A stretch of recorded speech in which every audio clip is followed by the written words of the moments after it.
All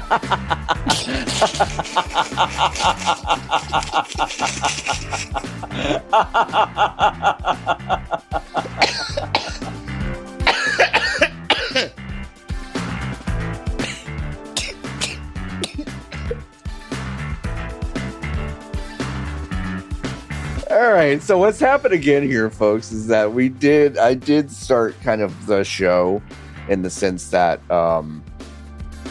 I did the stream thing, I did the music, we cut to us. When I cut to us, the little thing that says recording started popped up, which means, folks, I forgot again to actually hit the big red button to start the show, and Niki had to pick up my garbage and actually save the show. So this is what the third time in 2 weeks. I think it's the third time. Yeah. Listen, so. I will give you this: the button's the wrong color and too small. It's the wrong color. It's and it's not in the right spot on the screen. I would not put it in the top right corner. Mm-hmm. It only turns red when it is recording. Mm-hmm. Yeah, I think it should be doesn't make sense. Bigger all the time. The window has crashed again entirely for me. I need a new computer so fucking bad. Here's what it looks like now for me. Oh no. All right, I'm gonna go look. I can still hear you. Like. I just can't see you. Wow. Like a new and interesting noise. Yeah, it's really broken for you in a way that is tough. We're just gonna have to deal with it, I guess. If you crash and leave, oh, there we go. Now what's happened? It's gone back to a button. Yeah, you pressed. Yeah, my bad. No, it's okay. The button's fine. Hi, welcome to the show. This is VGB's episode 29. Oh my goodness.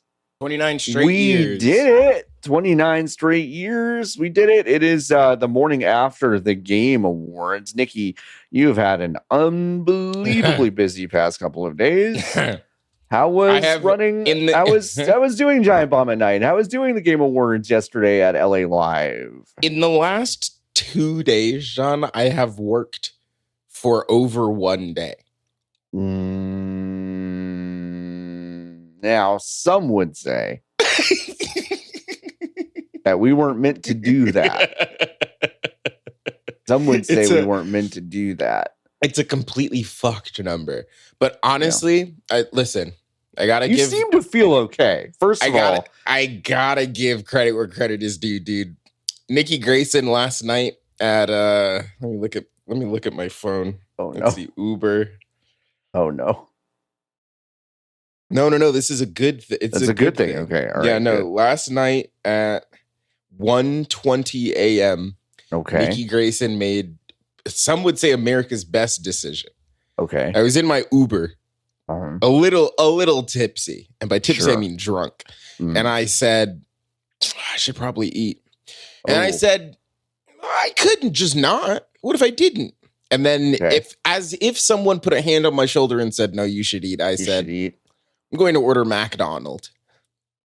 And when I arrived, the food was here already. Oh. Like within like 2 minutes of each other. So I got my food, and John, it was a heavenly experience. Oh, like one of the best things it's ever. Like I woke up this morning at like my normal time on Friday. Like not even like without my alarm. I woke up at 7:30. I got home at 1:20 or 1:30. And I woke up and I felt fine, feel regular. So I'm good. What's being a responsible adult feeling like? That's kind of wild. I mean, I stole a beer from the Fig. I poured myself a beer from the tap at the Fig because it was closed. And we wanted another drink. And then I walked behind the bar and I said, well, does anyone want anything? And then I don't think anybody expected me actually to go behind the bar. To do it? Mm-hmm. Yeah. Right. So then I poured myself one. And it was the first time I'd used a tap in a really long time. So it was like 70% head. But the bit was good. 70% so it was head? Worthwhile. That's you. Smash. That I was doing the Vine bit where the guy goes no head and breaks his skateboard. But you did skateboard. Yeah, but you did a me as most. I'm like a Modoc. Yeah. Yeah. I can't believe no one called me Modoc growing up. I feel like that was John. We can change that. I've always wanted a nickname. Yeah, you don't really have a nicknameable name. I don't know. It's too short. It's too short. My nickname, like, I never let anyone call me Johnny until a girl I thought was cute called me Johnny, and I was like, you could call me whatever you want. But it sucks though. Johnny is not. Bad. You're not a Johnny. It's not good. I'm not a like Johnny. Even a little bit. You're not even a little bit. I totally agree. But yeah, it was good actually. I had a good time yesterday. Good. I'm glad. It looked like everyone was having a good time. The sandwiches was a good bit. The sandwiches was a really good bit. Yeah, we did. Giant Bomb and GameSpot did the red carpet, which I think actually next year he probably is going to have one. I don't really understand why he doesn't. I don't understand why he doesn't. But I will also say, if you wanted to hear interesting industry conversations and like little bits that like you might think might actually be in the thing called the Game Awards. The pre-show coverage on GameSpot was actually pretty good for that. We actually kind of went off yesterday, not to like smoke up our own ass. It's kind of nuts what you can do when someone gives you money and then takes all of the hard stuff off of your plate. Right. And then you are asked to just do the things that you're good at only and not other stuff that we are like capable of doing, but like being able to show up and have this set already done. I don't have to worry about the cameras being set up, like all of like that removal of that mental and physical lead work is nice. I also thought Timur was doing a bit on Giant Bomb at night when he was like, "Oh yeah, I had my hair and makeup done." Oh no, like, we had hair and makeup. Had people. Yeah, no, we had hair and makeup. We had union people building a set. We had teleprompters out the ass. We had in-ear monitors. We had like it was a whole. It was like we did TV yesterday, which was nice. Do you fucking remember? Of course you do. The Game Awards in 2021. Well, we went to that studio. Yeah. And that guy kept saying out of pocket shit. And stepped on Funke's shoes. Everyone stepped on Funke's shoes, which is crazy. I do remember that guy. Real New Yorker Paul Tamayo had to go up to him and check that shit. Guy. Yeah. Thanks, Paul. So we did that was yesterday, and then on what day is it today? So Wednesday. I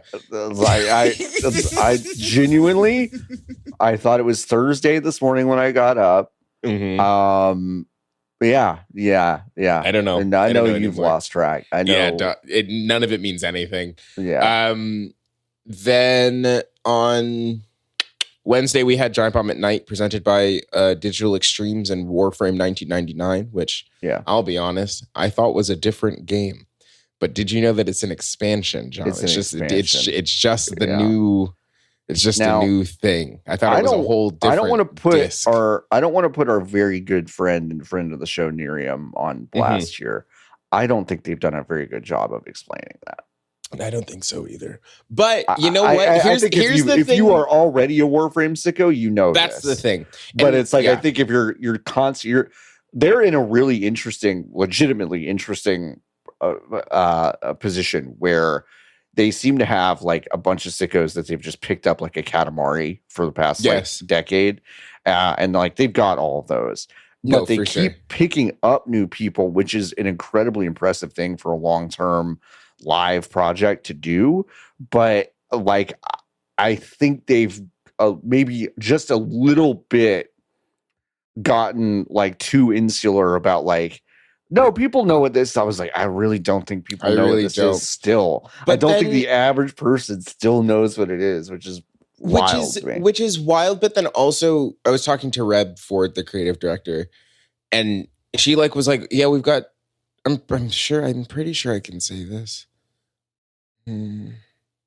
Whatever. They've got they've had like 100 million registered users. BG's so like exclusive. I think I've seen that number public. I think that number is public, right? Yeah. Hopefully. Yeah. Sorry, please don't kill me, Reb. That seems like a number that you would say out loud. Yeah. Somewhere, you know, if you've hit 100, but like that's a fuck ton of people. Like, so it worked. Like whatever they're doing very obviously and very clearly works. We had like a Y2K New Year's Eve party, was the theme. It has in the past been in Giant Bomb at Night has been in a handful of spaces. And for a long time pre-COVID, it was at the Standard Hotel. And then post-COVID, quote unquote, it moved around a little bit. And then we did it at the office one year. And then we moved it to this random ass studio, like adjacent to downtown. And we moved it back to the office. But some genius, Emma Fife, was like, what if we turned the lights off? And you know what that does to a space? when it's not lit like a fucking office on Wilshire. Yeah. It kind of makes it different in there. It makes it feel not bad and gross. Right. So we turned the lights off and it was actually kind of cool in there. Yeah. It was giving like in a really good way, like high school dance energy. Oh, cool. Like space wide, like it was cute. I thought it was really nice. You kept going up to people, dancing with them by putting your hands on their waists, and they would put their hands on your shoulders, and then you would just kind of and then another adult like would put their hands in between. It pushes apart and saying leave room for Christ. Right. Yeah, that's it. Cool. You got any other questions? It seemed good. It seemed great. Yeah. I had fun. I have a few questions. One's like, I really need to meet Dan Ryckert. You gotta meet this guy. Every time I hang out with Dan Ryckert in person, I'm like, wow, I love this dude. I need to meet Dan Ryckert. I've watched a lot of Dan Ryckert, but like for some reason him talk like I've never felt the bird.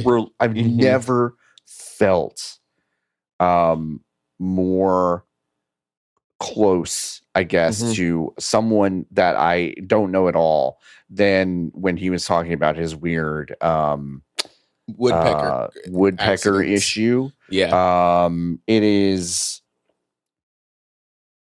relatable and also incredibly funny. He spent a lot of money doing some bullshit. People said, like, it was so funny to hear everyone be like, I think you grossly overpaid for whatever you just did. And his response is such classic straight dude homeowner shit, because I know, because I do this shit, where you go, well, I've checked around, and it's like,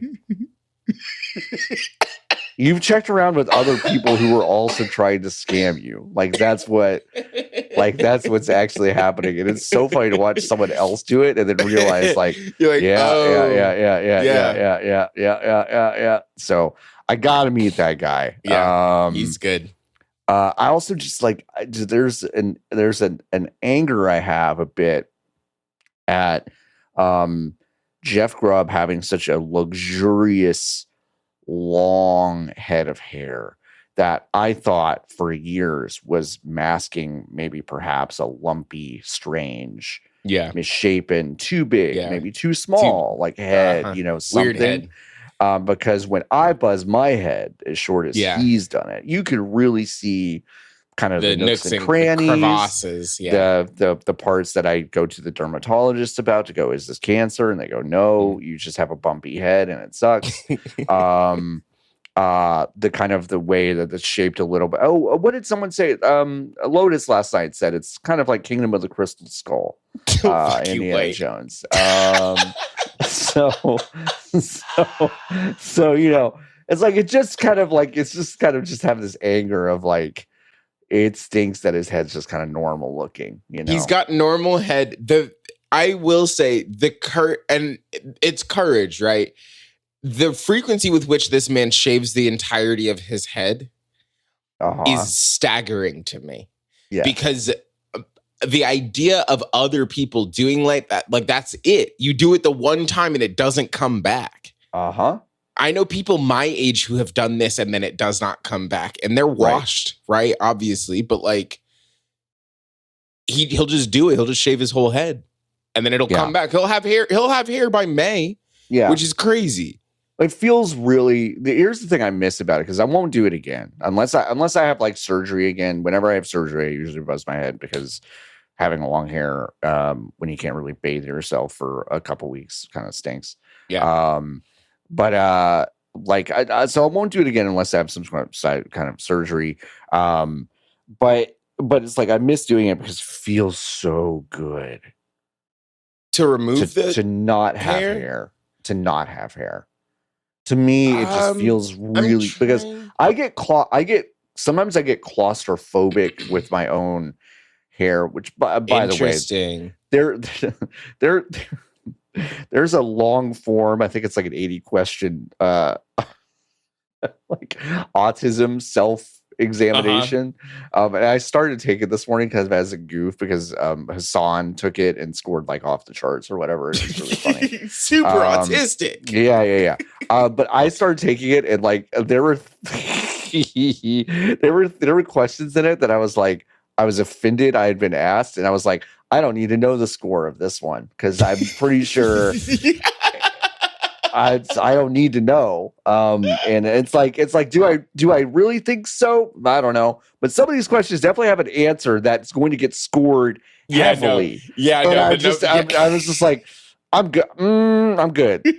I'm okay on this. It took me back to my childhood. It was like, do you care more about kind of how clothes look, or do you care more about how they kind of feel on your body? And I was like, no, I care about how they look. And then I was like, hey, John, you remember when you graduated from preschool and you refused to wear a cap and gown like every other kid because you felt like you were drowning in it?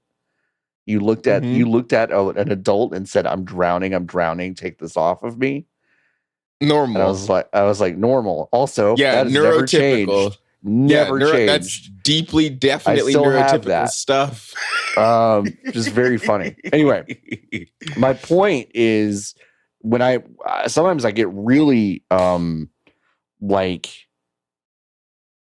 very impulsive thoughts of like, I really need to buzz my head because I feel crazy with all this hair. And I've really tried to tamp that down, but some days it gets really bad. It usually gets worse in the summer. That's fair. It's hot. Yeah, then it's hot because then it kind of it sits. It's on hot. Your but head I've been told by the people around me that it's just not a good look. No, it's not a good move. I've never seen you. I mean, since I've known you with not hair, but the one picture I have seen of you without hair, I don't think you should go back to it.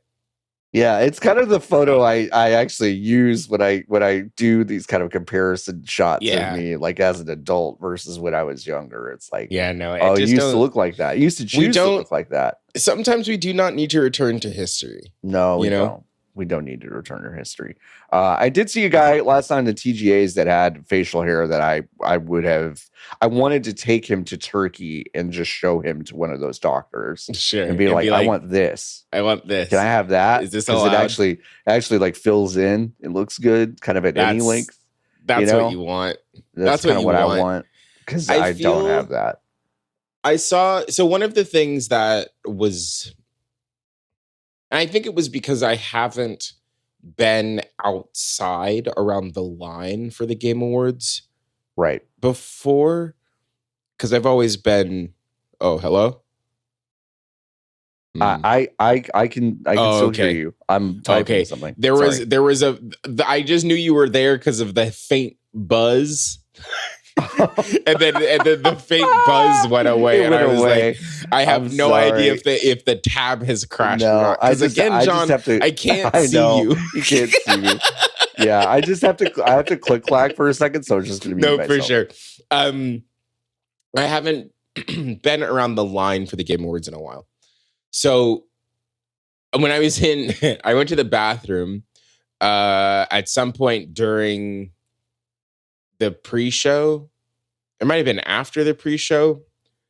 No, it was before the pre-show. I went into the bathroom and I was washing my hands, and this guy came up to me while I was in the bathroom, which I hate. I don't think that you should be allowed to talk to people in the bathroom.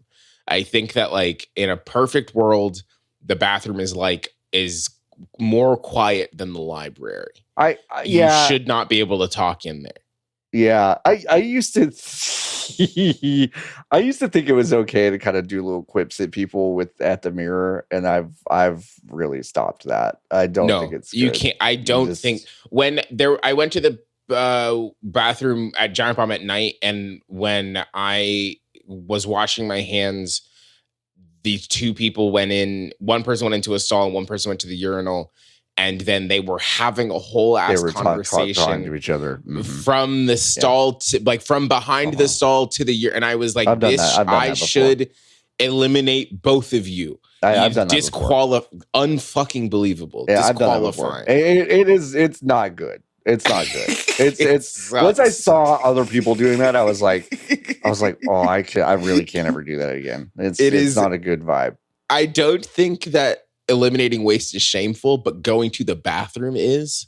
Does that make sense? I don't think that like you should be able. I just don't think you should talk in there. Anyway, this guy comes up to me as I will make. I'll make phone calls on the toilet.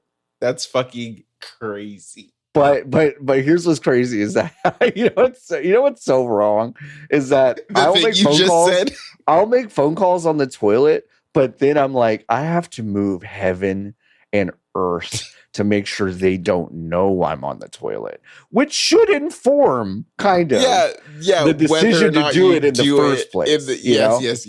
Absolutely, John. Mm-hmm. This guy comes up to me as I'm washing my hands, and he says, "Are you going to the show tonight?" When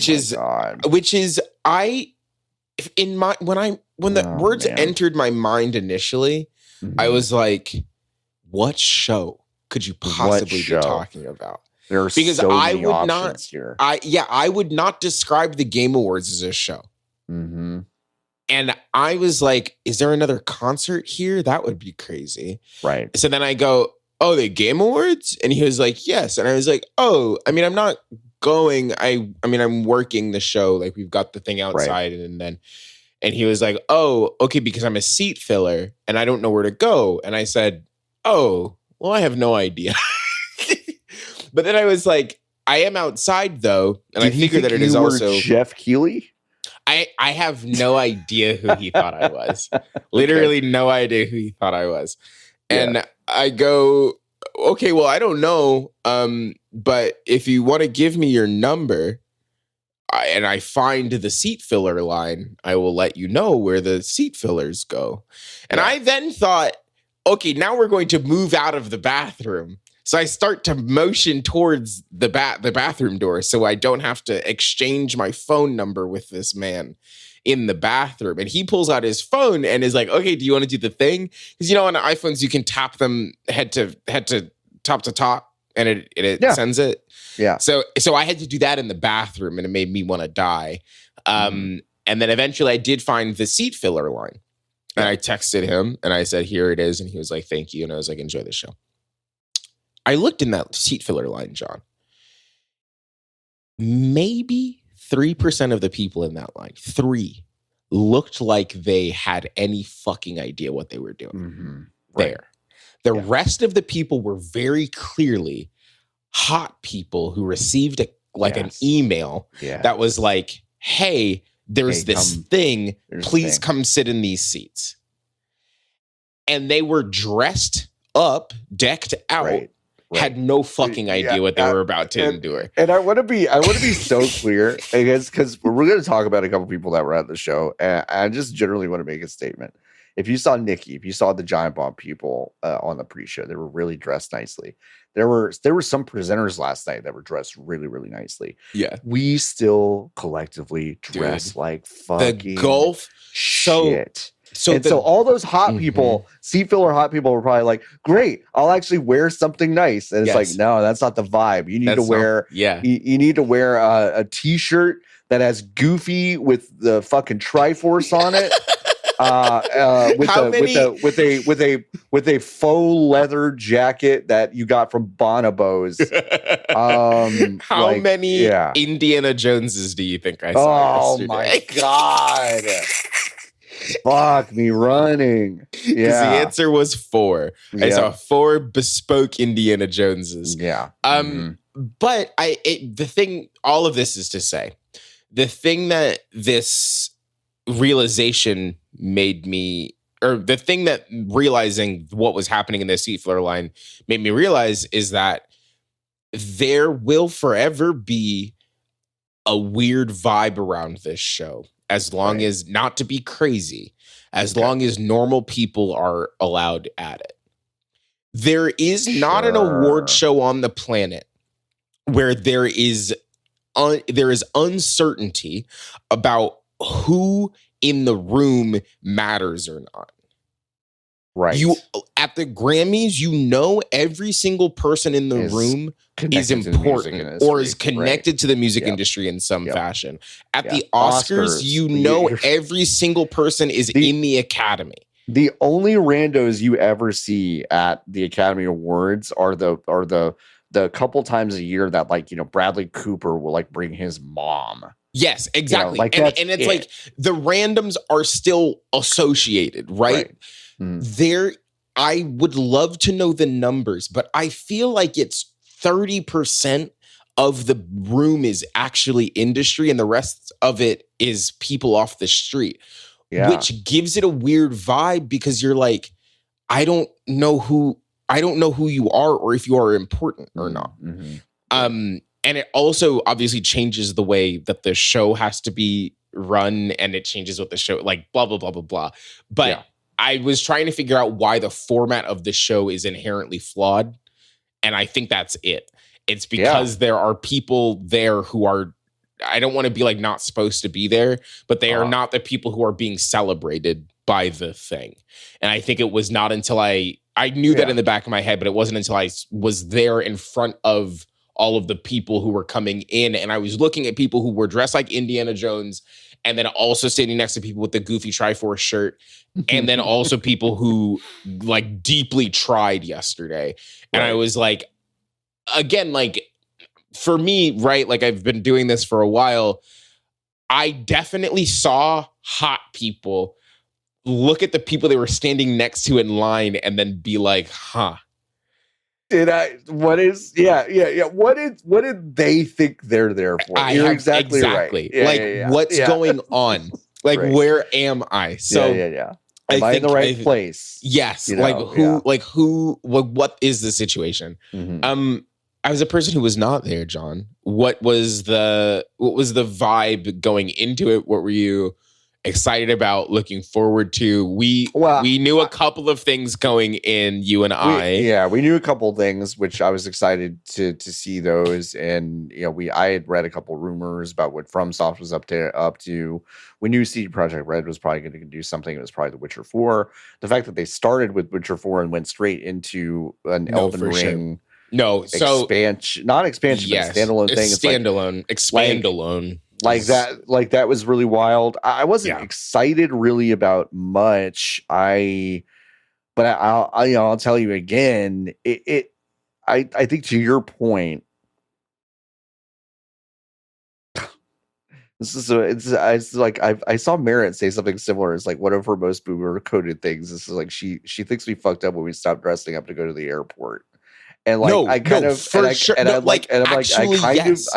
agree. If only because I was like, okay, I saw Sydney. She did the pre-show thing. She was on the whatever. She always looks nice. They always try. Yes. And I know this is fucking weird of me in a way, but I got kind of offended on her behalf that I think she's trying. And there's a legitimacy around that show that they're trying to express. Yes. And I just felt like, I was like, most of y'all people don't know how to fucking behave in this audience. No, for sure. Right. You don't know how to show up to it. You don't know how to dress. Yes. I'm just thinking about if the Oscars were like, again, you're right. If the Oscars were 30% people walking in from the street who were just in Chinatown, getting pulled into Man's Chinese Theater, or whatever the fuck they do that show now. I don't remember where they do it, but it's like that would be weird. It would be weird. I we can gatekeep a little bit, like we can do it a little and so deeply, right? Like I do think, I don't want to give Jeff more flowers than he deserves. We gatekeep the wrong Absolutely. shit. I guess is what I'm saying. No, for sure. This Game Awards, I think, is what Jeff thinks it is every year, which is to say that like there were deeply a handful of bullshit lulls, but like they were honestly conveniently. It was pretty good though. It was pretty good, but the lulls were conveniently timed to be shit you didn't care about, right? Like they were paced out such that you could be like, oh, another time to go piss. It's a mobile game. Yes. And by the time you came back, actually something interesting was about. I got up to get a beer. I was stressed that I got up to do it. I got sidetracked on the way back from the garage and still got back, and it was in the middle of a bunch of bullshit. No, for sure. I was like, okay, great. It was paced. This was the best paced one of these he's ever done. Yes. It was as if someone reminded him that it's on the fucking internet and he does not have a hard out. Right. Because the show ran 7 minutes long, and you know what? It was better for it. Nobody died. He didn't have to play anybody off. Right. The people to be clear, there were also fewer awards handed out on stage this year than there were last year. Right. But nobody got played off. The moments that he wanted to have of people standing on that stage, he had, and the show ran 7 to 9 minutes long, and nobody died about it. Like normal, regular. Yeah. Right. But it is really, really odd to, and this is the thesis, right? It's like, it is actually not a celebration. It can't be.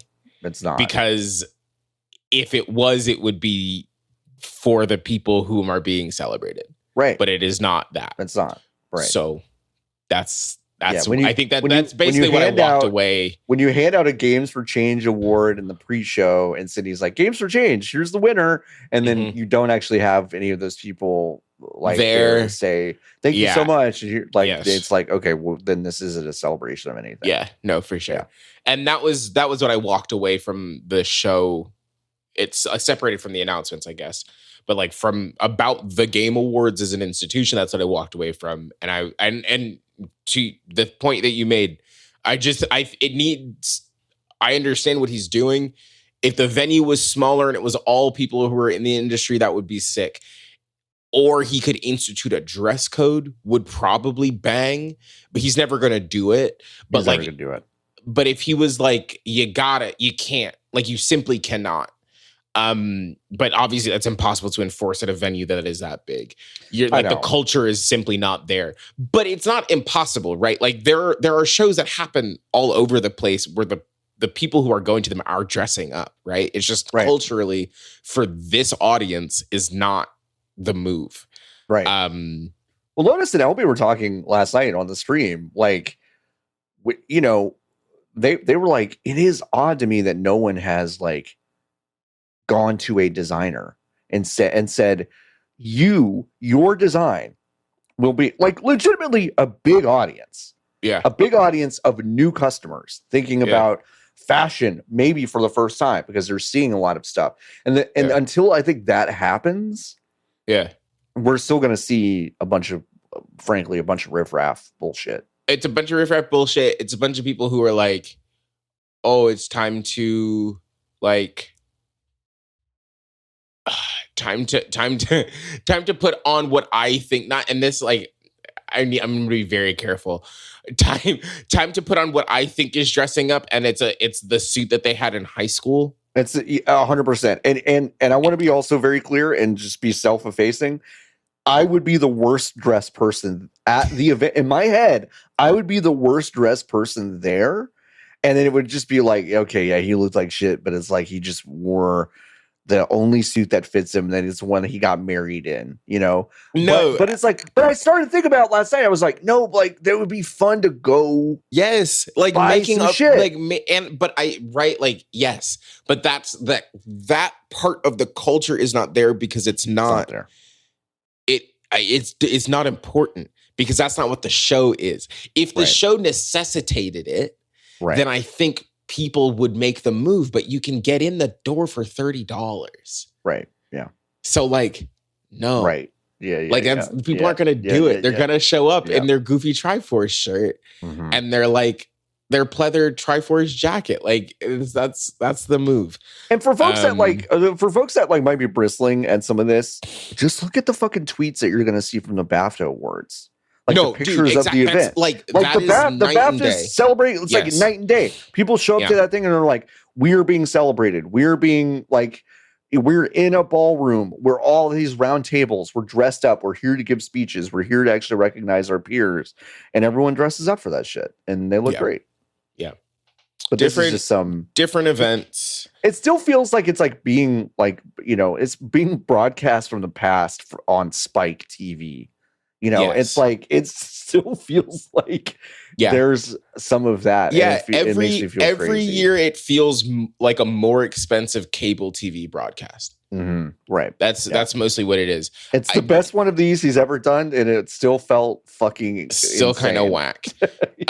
Do you think that he realized that I thought the graphics package was really good yesterday on the stage, but do you think that he realized that the 80s one with the award doing this that looked exactly like the Netflix curtains? Oh, do you know what I'm talking about? Yeah, do you think he realized that before he showed up to the thing? So. Because every single shot of a presenter standing in front of it when that version of the screen was on, it was like, oh, so Netflix is doing it. It looked exactly like the Netflix curtains after the Tadum. It was very funny to me. Yeah, that's really funny. Let's talk about what we liked about the show. Yeah, maybe some of the stuff that we liked. I still have some beef I want to kind of dig up about this thing, but I'll just start with we mentioned it earlier. Witcher 4, not a huge surprise, but what was surprising. What was surprising is that it was really big. It was really long. It was really long. It was really long. Surprisingly long. It very clearly introduces Ciri as the new protagonist of The Witcher going forward, which I think is a net positive. I love Geralt is still in it, though. Geralt's voice is still in it. They have not confirmed the role that he has, but they've confirmed that he is in it. They haven't said if he's alive or dead. My guess is like he's probably alive. Old. He's probably I think he's old. Just washed. Yeah, he's just old and washed. And he'll probably have some sort of part in the thing. Anyway. I was really into that. The memory I had totally memory hold was that LB Hunktears, friend of the show and who was on the stream last night, played a ton of Witcher 3 and loved it, which I didn't remember at all. So we were both very excited about that. And it went right into the Elden Ring Nightreign, which is going to be a co-op forward standalone experience from FromSoft. Hell yeah. I think it's gonna be kind of neat. Like I described it like halfway through the trailer. I was like, "This is like a Monster Hunter, yes, but for Elden Ring, which is very, very." I want to be clear: if you don't play, like, there is a multiplayer element in Elden Ring, but you basically have these boss fights where you could basically summon someone and they can come help you during it, and it's kind of very like curtain off kind of thing. And this seems more like an open drop in, drop out experience. This feels like the game came out, they saw the seamless co-op mod come out, and they were like, oh shit, we could do that. We could just do that. We could probably make $100 million if we just do this. If we just do this. So I mean, and then they did, right? So like, I'm amped about this. Some of the most fun I had with Elden Ring was when I was playing it in seamless co-op earlier this year. So amped about it, excited. Yeah. And actually have the game like very critically. The game is not designed for that mod, right? Like it gets very sick very quickly. It doesn't scale correctly. Like none of it feels right. So have the game actually. Yes, they can be like, oh, we can make that work. Yes, which is great. This is exciting. So I was really I'm excited about that. I was intrigued that they brought that up. I want to focus on Capcom for a second. They reintroduced us to Onimusha, which is very exciting. Onimusha is a early era PlayStation 2 relic samurai demons. Very exciting. It looks just frankly like they're going to take that formula, take kind of the FromSoft thing.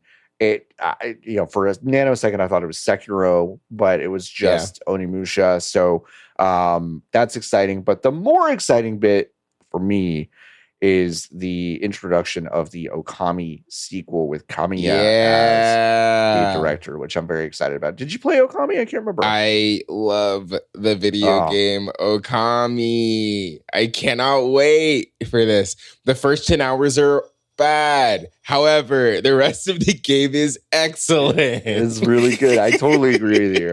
It's funny. That's definitely one of those that I'm like, yeah, the first 10 hours is not as good, but it's okay. And I'll say it with a straight face. No, for sure. Because even though whenever anyone else says that, I'm like, no. Yeah, go fuck yourself. But Okami is great. I hope the game is called Okami Sequel. Me Can you fucking imagine if the box has the words Okami Sequel on it? That would rule. And it has the IGN watermark on it. Yeah. Like the Wii version. Yeah. That'd be really funny. Great. They should do that. For those who don't know, it was introduced last night with big drum solo. It was very dramatic. The orchestra comes in. You start to see some paint swirlies on the screen. Then it coalesces into the wolf running through a field that says Okami Sequel. That's all it says. That's all it says. Which is very funny. So I don't think it gave any sort of date or anything like that. Nah, but it feels like it's a while away. Yeah. And for those of us who were progressive enough to actually play a great game this year called Kunitsugami Path of the Goddess. I love on the right side of history. We were, I do too. We were pretty sure that something was going to happen with Okami because there was a direct tie-in. Thematically, there's a lot of similarity here. There are a lot of visual design elements that kind of share a common language. So it's like they're reintroducing us to a vibe here. And I'm very happy that they're bringing Okami back. I think that original game is excellent. If you like The Legend of Zelda at all, those kinds of games, Okami is a really excellent riff on that, that formula. The HD one is on Xbox and PC and the PlayStation. I think you could get it pretty much on anything. Yeah, it's great. The Switch is probably America's best place to play Okami. Yeah. Agreed. If I was trying to look for a Switch game that I didn't have. Now, John, are you sure it's on the Switch? I'm not sure. Let's look. Okami Switch. Okami HD is $19. Not to be crazy, gang, but that's a great $20. That's a lovely $20 to spend. I might. It's $5. It's actually $5. I'm buying it right now. That's incredible. Wow, I can't believe Nintendo got 2 sales of a fucking 15-year-old game. I have no idea how old this game is anymore. 2 sales of this game. This game is on sale for $5 until the 31st, until 2 a.m. Central Time on New Year's Day. I'm about to pay 9 cents for this video game because I have gold because you got some gold points. Okami HD is a game that if you have not played it, you should go play it right now. It is a gorgeous game. Still has art direction for miles, and it's wonderful. So I think I think pound for pound, and that's a good segue for the game I want to talk about next. Pound for pound, that might be my most that might be my most exciting announcement from last night. But in a very close second was the return of Virtua Fighter. Dude, that trailer was great. Excited for you. I was, man. It was so funny. Someone said, because the studio name popped up, and I was like, well, it's probably some Yakuza bullshit, right? Yeah. Not that. Like, I like Yakuza bullshit, but I was like, yeah, we've had 8 of them in the past 12 months, so I just for sure. I'm like, all right. And by the way, the Yakuza game they did announce actually looks really cool. Yeah, it looks great. So it looks great. But when they did that, someone started to say like it might be Virtua Fighter, and I was like, no. And then the guy that they showed is wearing a hat and like an outfit I didn't recognize did one of Akira Yuki's moves from the, and then I was like, no way. And they had the letters on the screen. It said Virtua Fighter. And then there was like a clip, although it looked like it had been recorded over someone's shoulder from a weird angle. I don't know if anyone caught that. It just looked kind of strange. An actual fight between Akira and Sarah. Now, I want to just go a little deeper here. Niki, you probably did not watch. I'm going to guess you did not stay up at Giant Bomb and go, okay, listen, I know we're partying or whatever, but I'm going to sneak away and watch the Virtua Fighter Direct that happened right after that. I didn't, John. I did not watch the Virtua Fighter. What'd you learn? I did do that. I learned a few things. One is that the president of NVIDIA, who was doing the AI shit that everyone hated, he talked about the game for some reason. And then a Saudi guy who's like Prince Al bin Salman II or whatever, who runs the esports fund, he was like, I love this too. And I'm like, oh man, y'all got like back-to-back people I don't want to hear from about this one. And then they go and interview Yu Suzuki, the creator of Virtua Fighter, who like doesn't really have anything to do with it anymore. And he's like, yeah, I guess make a new one. That sounds cool. And I'm like, wow, y'all are like kind of fumbling this thing that I'm really excited about. It would have been better if you said nothing. If you had said nothing. But here's the thing that's really vexing is that they showed Akira and Sarah, the blonde-haired lady character that has been in these games since its inception. They do a close-up of her face, and they put a thing up that says, "This is Stella." And I'm like, huh? And they're like, "This is Stella." And I'm like, that's Sarah Bryant, the character y'all made that's been in the games forever. And this is the mystery of the day for Virtua Fighter fans of being like, what's happening? What's happening? You've done this whirlwind of introductions of people I really don't want touching this franchise. And then you're like, smash zoom to the girl from the game that we all know. And it's like, this is Stella. It's like if Miyamoto showed up and was like, all right, here's this new game. It's from the Mario franchise. Aren't you excited? Smash zoom to Mario's face. It's like, this is Greg. I'm like, what are you talking about? What are you talking about? You can't do that. Like, I don't understand it. I mean, because RGG made the remaster, right? Of the they did the is she Sarah in that one? Yes. Interesting. So the only I think the only real explanation, because daughter what's yes, but the time jump doesn't look big enough for Sarah Bryant to have had a daughter that's that old. So I'm vexed. I'm vexed and perplexed. Is there magic and science in Virtua Fighter? There is science in it. I wouldn't say that there's magic. They did make a metal time machine out of Kage's mom. Okay, interesting. They took Kage's mom and they're like, "We're gonna make you metal." Okay, and she's like, "I'm metal now." That? No, no one wants it. No, that's tough. That's tough. Yeah. Well, I hope they're okay. I hope they're okay. The more immediate news around Virtua Fighter is that Virtua Fighter 5 Revo, which is basically the final ultimate, we're not doing anything else to this thing we're with done. Virtua Fighter 5. Leave us alone. It is getting it's got a beta that's going right now. I played like 5 matches of it last night on my Steam Deck. It runs beautifully on Steam Deck. Hell yeah. So if you want to get this thing on Steam and play it, that's very cool. And a bunch of the updates that they have in Revo, though I don't think all of them. I don't think there's rollback in the Ultimate Showdown, but there is rollback in Revo. There is rollback in Revo, good. But not.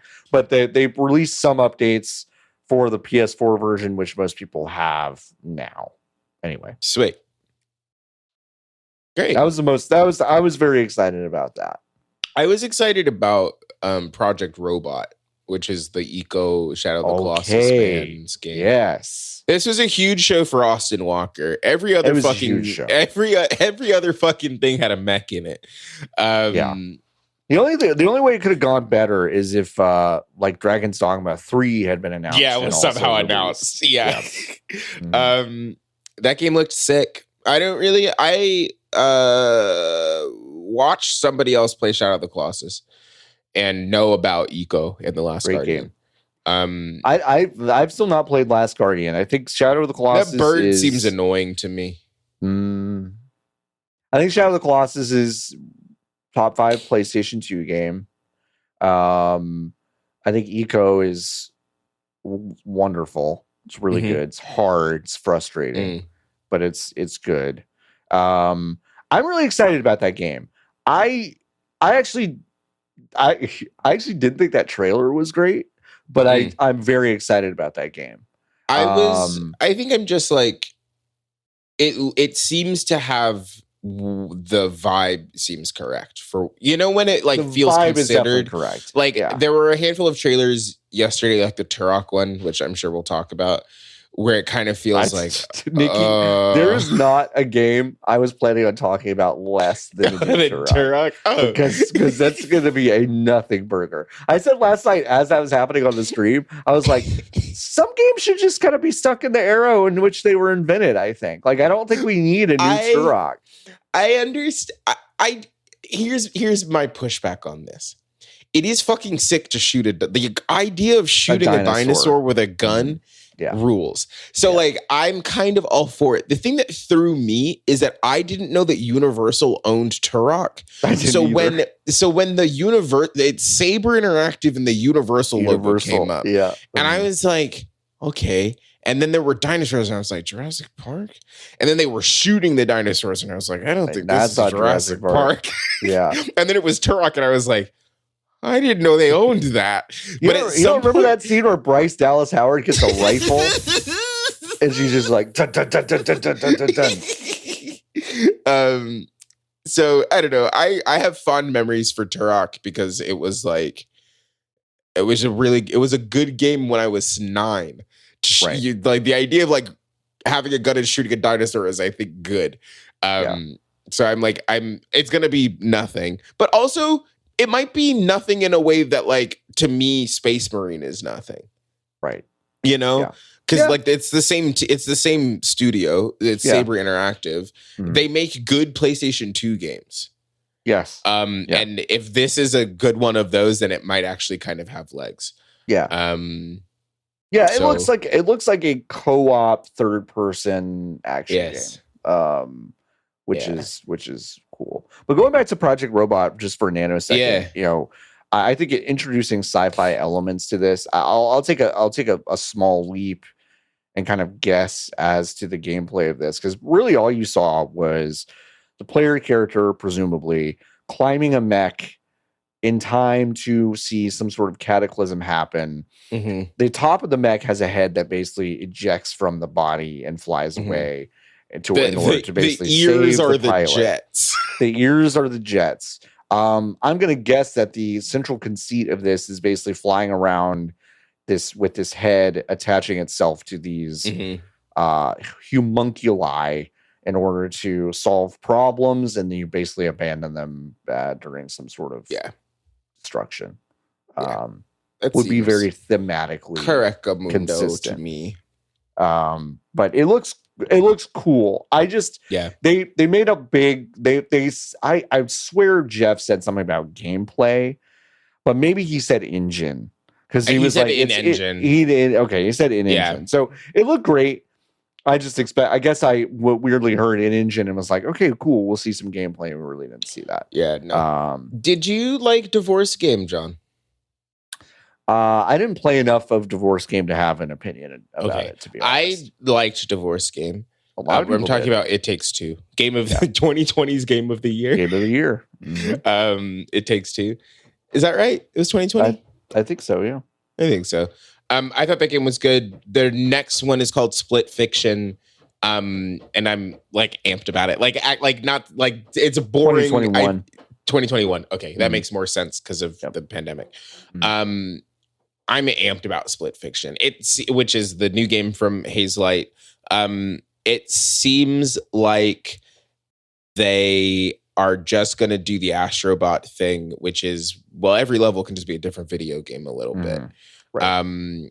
And it seems like there are shooter sections, there's RPG sections, it looks like there's the classic, like, we're both running towards or we're away from the screen situation. A ton of gameplay variety, yep. A lot of different stuff. The writing in these is like, it's very much, they fly now. He's right behind me, isn't he? Yeah, yes. Yeah. But I don't know. I think I really do have a soft spot in my heart for like very intentional co-op experiences.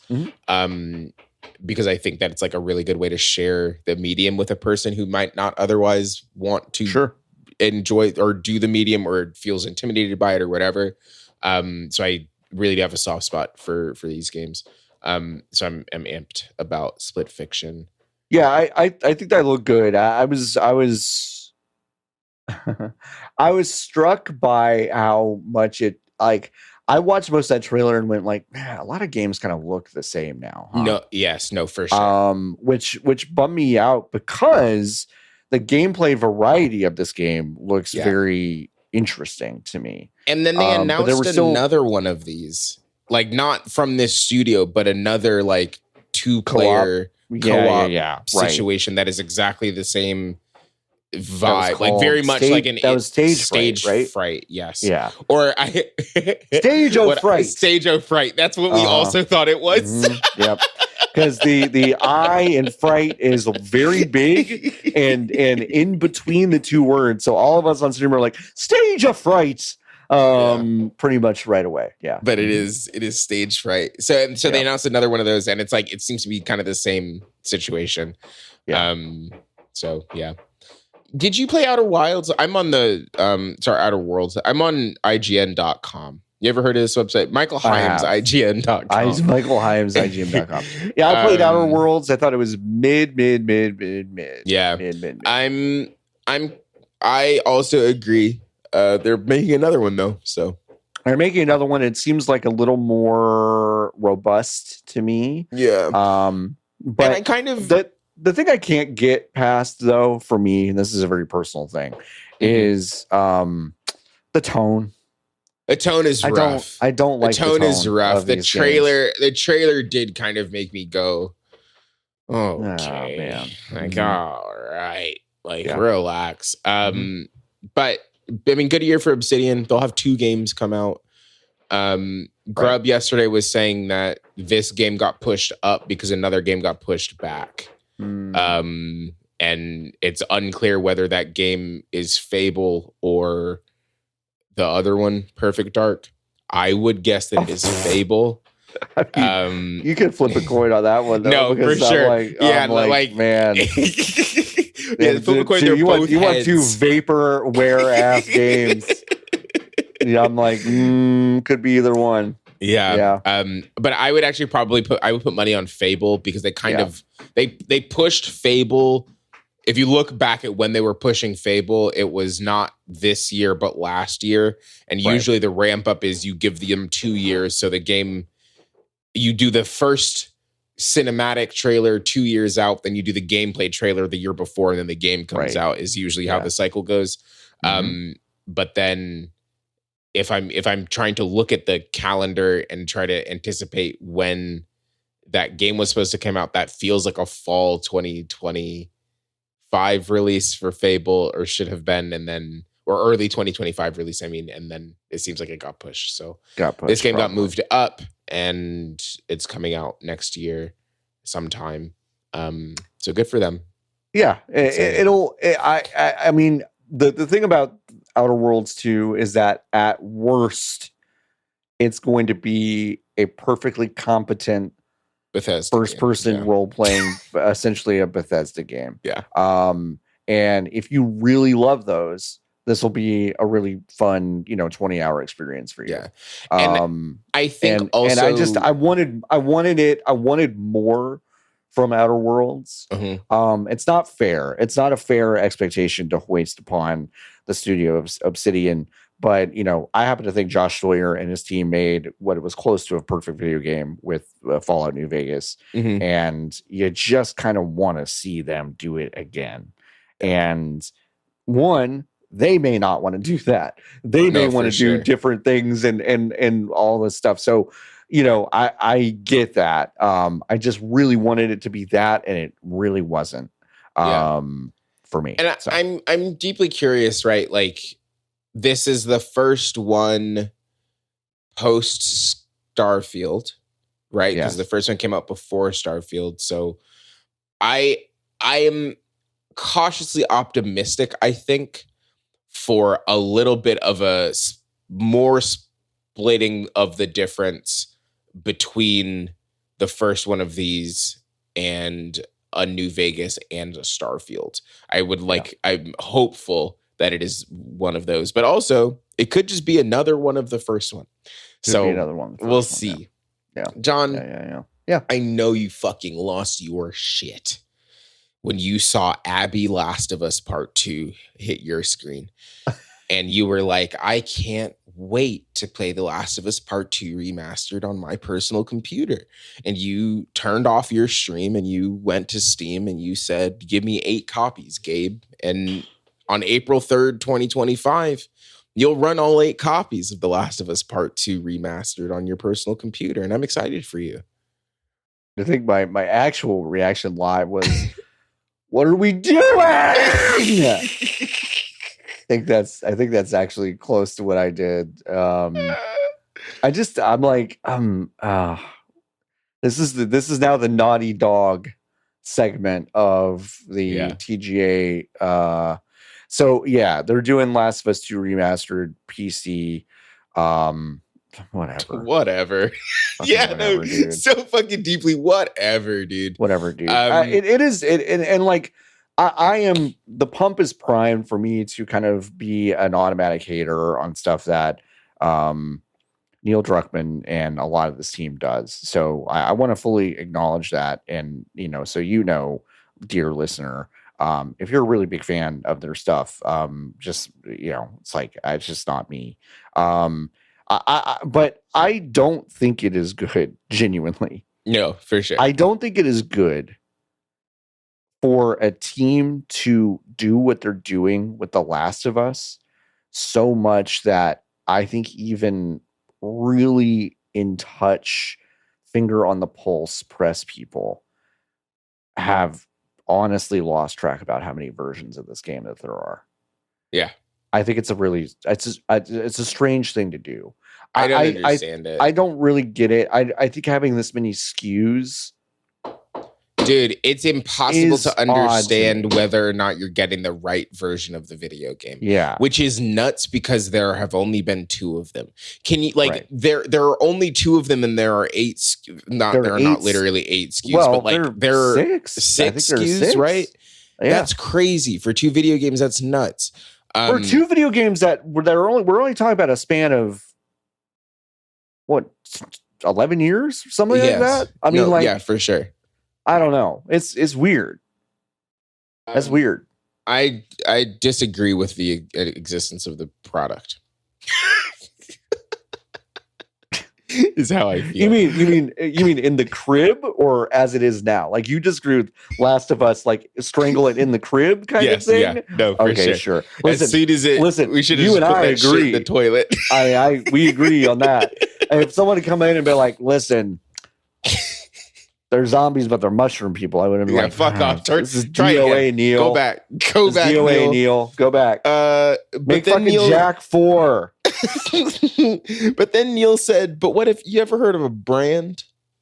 And what if they had brands in space? And then now, John, what's the name of the game? What is the name of the game? Are you looking at it? It doesn't count if you're looking at it. What is the game called? It's called Intergalactic, the Prophet Heretic. Hold on, let me scroll to see if that's correct. Intergalactic, the Heretic Prophet. I was close. Awful video game name. It is awful. Staggeringly bad. I hope to Christ that this video game does not come out and is called this. Yeah. Like one of the worst video game titles. Really bad title. Ever. Mm-hmm. Ever. I kind of was into it. I'll tell you my experience with this trailer. It was, we saw a ship in space and it had the word Porsche. Yeah, it's a Porsche. It's a Porsche. And I immediately went, what the fuck is this Ready Player One bullshit? Okay. And then we had some moments on the ship and a conversation and as it went on, I was like, all right, okay, like it's a version of space from a human Earth that is expanded with the kind of, there was a Sony music player on board. There's a crazy Adidas shoe shot where she's like putting pedals on the spaceship, which is I was disgusted, but I was also admittedly, I'm like, if this is kind of window dressing for a specific story you're telling, about like the way humans have expanded into space on our timeline, I'm like, okay, helpful, okay, sure, as grounding tools in a tone trailer, like legitimately helpful. The problem for me, is the name of the game. And then, well, the name of the game was bad, but the problem for me is that she's like, all right, time to zoom in to this planet where they say that it's dangerous. And then the first thing you see is just a fucking, I don't know, like a fucking Dark Souls looking fucking standoff with a boss. Yeah. And I'm like, yeah. I don't know what I wanted or expected, but it wasn't that. I felt like I wanted a more interesting snapshot into what this was. And now I'm like, okay, so this looks like a game that we've played before then. Yeah. It looks like every other video game. So it like, which is a bummer. It kind of looked like nothing I had played. Yes, in a lot and then of ways. very suddenly, it was every other video game I've played. So, which is tough. Like that's just tough, right? So it's like, if it is such a bummer if this is another PlayStation game, you know? What? I mean, that's like, what it is. Like, no. But like, no, right? That's what I'm saying. Like, if it's just another behind the back, third person, slow walk and talk, which is what Naughty Dog's thing is now, that it's a bummer. But if they get closer, if they go back to Jack, like genuinely, I'm not kidding. Naughty Dog pre Last of Us, yes, they made good fun games there. Yeah, so like I'm not even really an Uncharted person, but I'm like, there's at least some fun there that I'm interested in. And the Jack series legitimately is one of my favorites. Like if you haven't played it, they made a I'm gonna say it now, an on par with Mario level platformer 1 And then they made 2 really strange sequels that started to bring in like guns and stuff and like a weird kind of like edgelord future. But it still kind of worked. Yeah. Yeah. Who knows?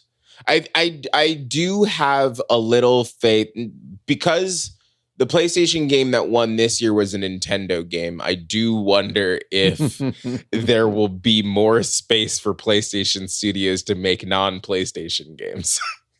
It would be really interesting. I think that would be nice. I think that would be nice. So we'll see. Let's talk about that for a second then. Astro Bot won Game of the Year. Yay. I like Astro Bot. Astro Bot cleaned up. Yeah. Balatro did win Best Indie. Best Debut and Best Indie, which Best is Debut and Best Indie, which is 2 odd categories that coexist. Yes. And I'm going to say, again, I'll repeat it because I said it on a stream a few weeks ago. Odd that Best Game Direction and Game of the Year are 2 different things, because in games, I think those things are pretty much the same thing. Yes. And case in point, the nominees were the exact same for both categories. Yeah. And everyone was like, well, game direction is kind of like second place. And I was like, no. I think Astrobot's going to win both of these. And they did. Yeah. Very weird. I'm okay. I think the Astrobot thing is a little safe. It's a little boring. Yeah. But it is a wonderful game. It's one of the best games of the year. Happy with it. I wish Balatro had won one of those. That would have been cool. But still the fact that Balatro is fucking everywhere. Right they cleaned up. They got three awards. They got 3 awards, and they've got a fucking cyberpunk tie-in. They've just got a lot of stuff going on that seems good for them. So, anyway. Yeah, huge for Local Funk, who I very much am like, got it, you fucking own. To have made one of the biggest video games of the year, deeply the biggest surprise of the year, and being like, I don't want any of this. I don't want it. I don't want to do it. Give me my checks so I can hang out with my family at my house. Fuck yes. Yes. Hell yeah, brother. So that's cool.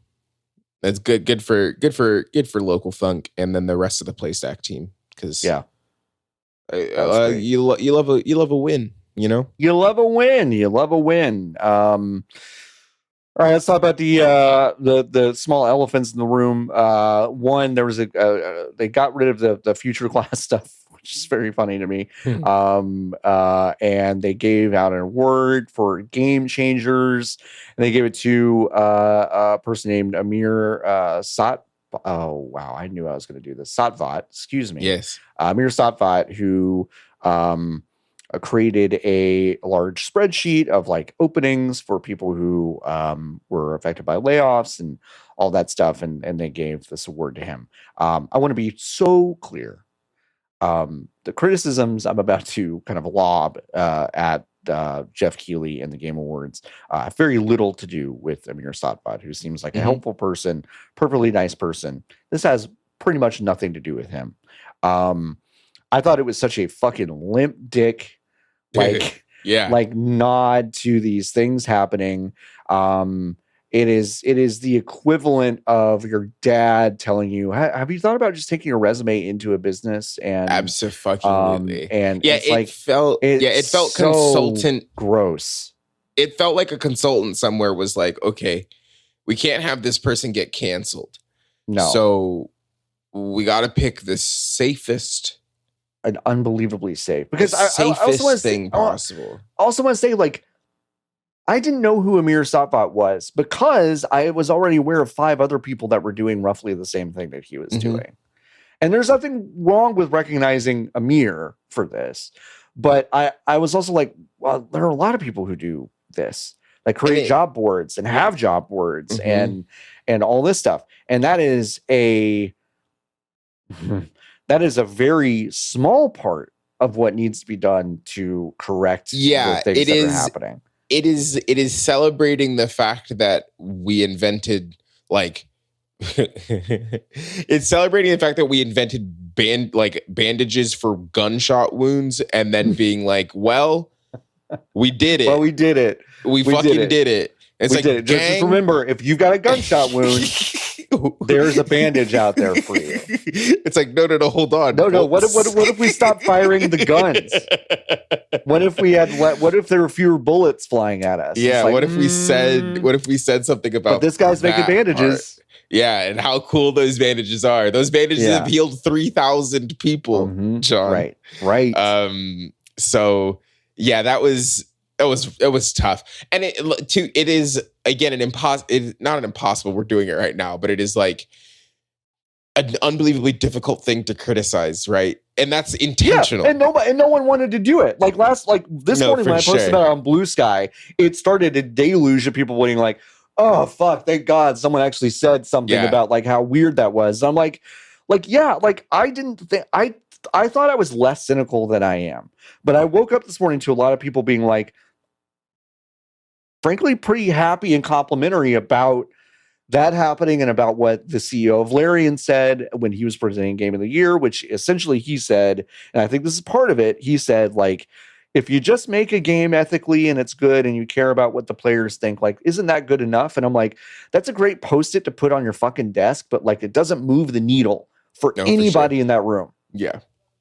The Sony executives watching this don't give a fuck about what you're talking about. Yeah. You could be 100% correct. Bit. Not even a little bit do they fucking care. Yeah. They don't care. The thing is broken fundamentally. It's not like you might as well just be talking to a private group of people that are like, you're giving a pep talk about how to make their next game. It's like, yeah, for me and my friends who are making games and shit now, it's like, that's great. But it's like, I didn't think it was that useful. And I didn't think recognizing Amir Sapot was that useful. Yeah, it is biting with no teeth. It's all gums, right? Like there's no... Yeah. It's the illusion of doing something, but nothing is actually being done to change anything, right? Yeah. Which again, what do we expect?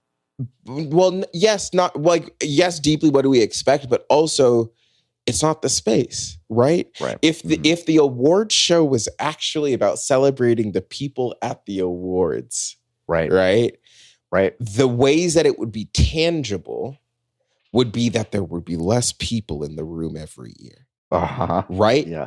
And like that's scary. Right? Yeah. You don't have that when you can buy a ticket and show up for $30 and dress like Indiana Jones. Correct. That's really, really because smart. The people who are in there don't know or care, because when they are watching the thing, the Elden Ring thing is coming out. Okami 2 is coming out. Right. It doesn't matter. As far as they're concerned, the video games are still coming out. Right.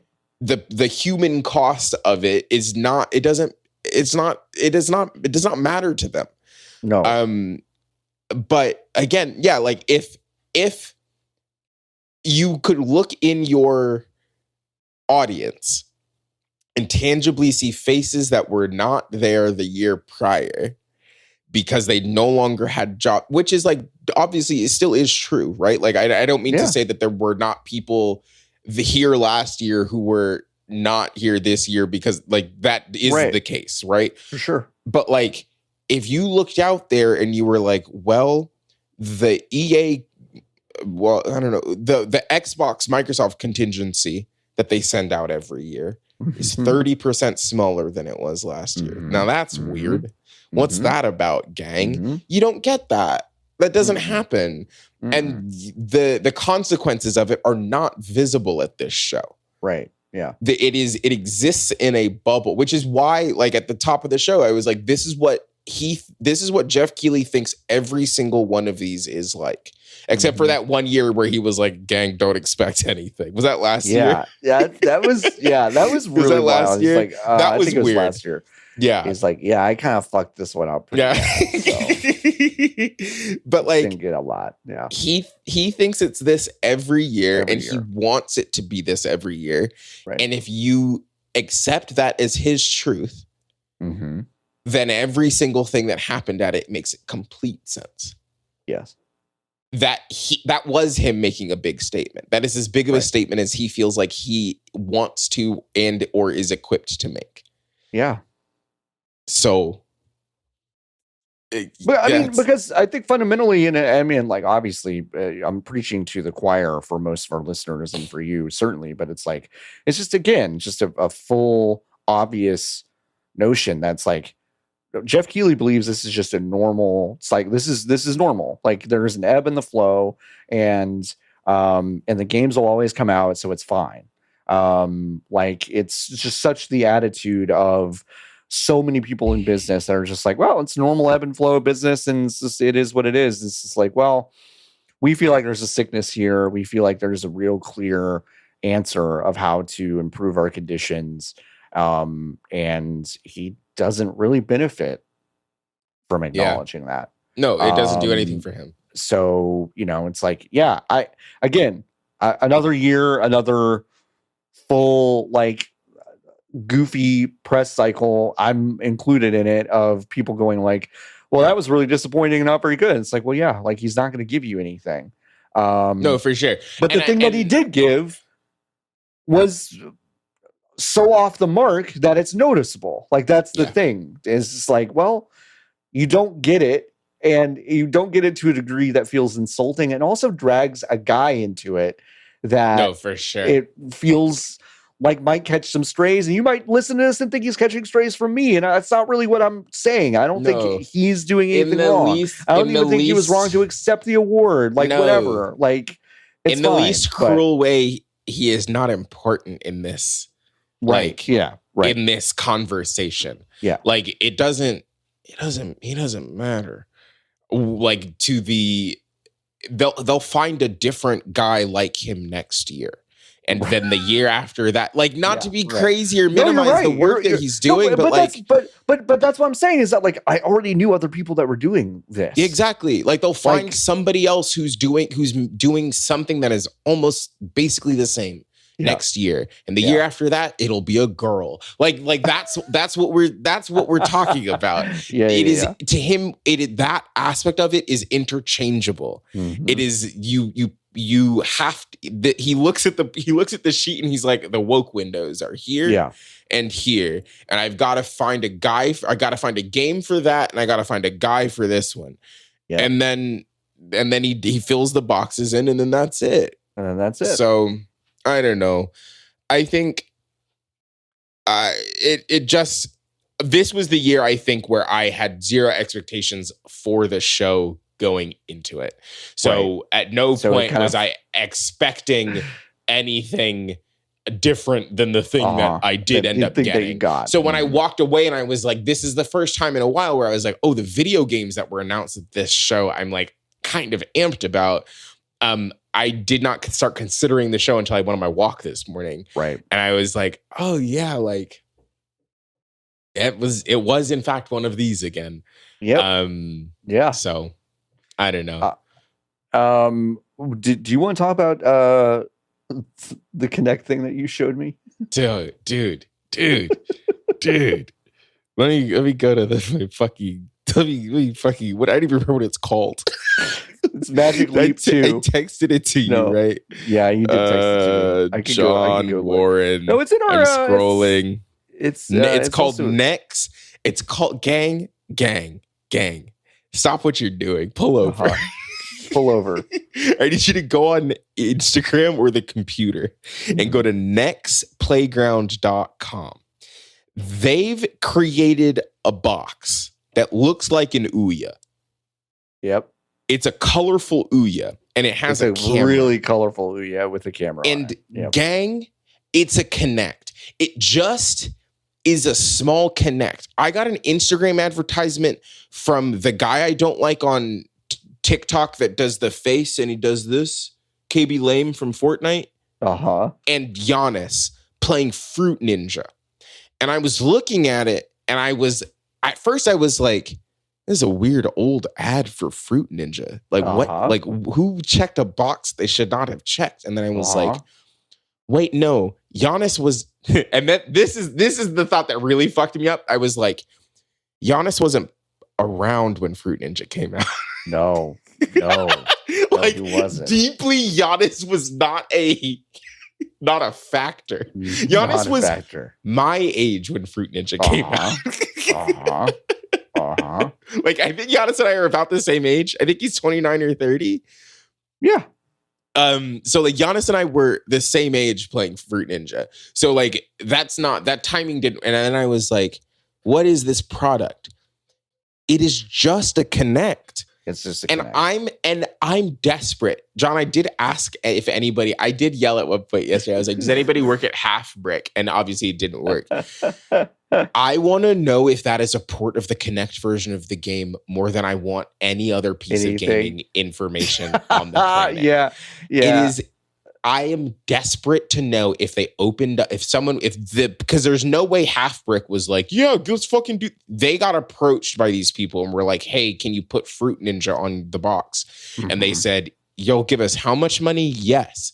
Because we've only made the one video game, Fruit Ninja, and we're still somehow milking this fucking cow. Did they double click on the Fruit Ninja parentheses Kinect version of the game? And then this is how game development works, right? They put it in a program that said put it on the next playground, and then it came out, because that's I'm pretty sure what they fucking did. But this thing has like, they went a different route entirely. They just went, it's all licensed. So they have the Barbie license. They have a DreamWorks Shrek license. They have a Sesame Street license. Right. They have, there's like a general basketball. They've got Giannis in there, and then they have their own original They've got a game that looks like stylized exactly like Wii Fitness. Yes. They've got Hungry Hippos. They've got Connect 4. Like, it is, and then there's like the adult stuff, which is like gym workout style things. Right. And again, it's just a Kinect, right? So if I'm Microsoft, I'm pissed, right? Yeah. Like the idea that Microsoft could have just sold, because I actually don't even know. Like a standalone Kinect box, it's $200. Like $200. That's crazy. Mm-hmm. That's crazy. Mm-hmm. So I don't know. I saw it added. I dropped everything, and I was like, "John, look at this. The Kinect is back. Kinect is back, baby." So yeah, if you work at Next and are listening to the program, these people they're updating their website about once a month. It looks like, Yeah, it seems to be a real product. You can get it in stores. Like in a big box store if you wanted to. Yeah, they sell it at Target. Yeah, strange. It won't come in time for Christmas if you order it on Amazon. So which means that they sold out of them. They sold out. Yeah, that means which is crazy. Crazy. So yeah, I'm just shocked and so proud of the Fruit Ninja. I love when people make money on shit that they did ages ago. I know. So the idea that the Fruit Ninja team made that whack ass game 15 fucking years ago. Their fucking spreadsheet of revenue sources must be like insane. It's just like, also just the line items of like every platform. It's like, and then like a couple of years ago, it's like Dave and Buster's. It's like, whoa. And then it's like fucking Nex. And it's like, whoa, it's so strange to me. It's so strange. But yeah, really I was shocked to see the Kinect come back. The Kinect. Did you see? Everyone. Did you see that Phil Spencer was stone faced, like he wanted to die when Astro Bot won Game of the Year? Yes, he was sitting front row, did not stand up, did not clap, which is insane. That is actually insane for a seat. Like, yeah, that's a great point. Because here we are being like, why we're CEOs weren't all the same and all blah blah blah, and then we see one CEO be a bitch, and we're like, no, whoa. So it's so weird. So much of it is like, and I actually do think it is tied into the conversation that we were having earlier about the fact that randos can come. The idea that a person that they didn't, and I guess you could argue that Phil has beef with Sony, whatever. That's not personal beef, is what I'm saying. The idea that the person who wins the movie that wins Best Picture comes out onto this stage. Yeah. Everybody in the room stands up and claps. Right. But because the producers of a different movie are like, yes, it's like that would be crazy. Yeah. Mm-hmm. That's the thing that happened yesterday. Astro Bot won. Phil Spencer, the Xbox man, no-sold it. No-sold it. Completely no-sold it. What do you mean? Yeah. Strange. Act like you fucking been there before. Yeah, strange. Well, but here's the thing, though. What on the horizon? I mean, genuinely, what on the horizon is Phil going to be responsible for that wins that award? Dog, do you know nothing? And nothing. Do you understand though that Indiana Jones missed the deadline by a week because they didn't realize because they didn't realize that they'll basically consider games that are released in December. There's like a dead month. Does everyone know that? There's a dead month. December is a weird dead month where if you make your game in December and release it, it's not going to be nominated for shit. Now, will they change the rules next year? Yes, but not for the reason you think. They will change it for Path of Exile 2 before they change it for Indiana Jones.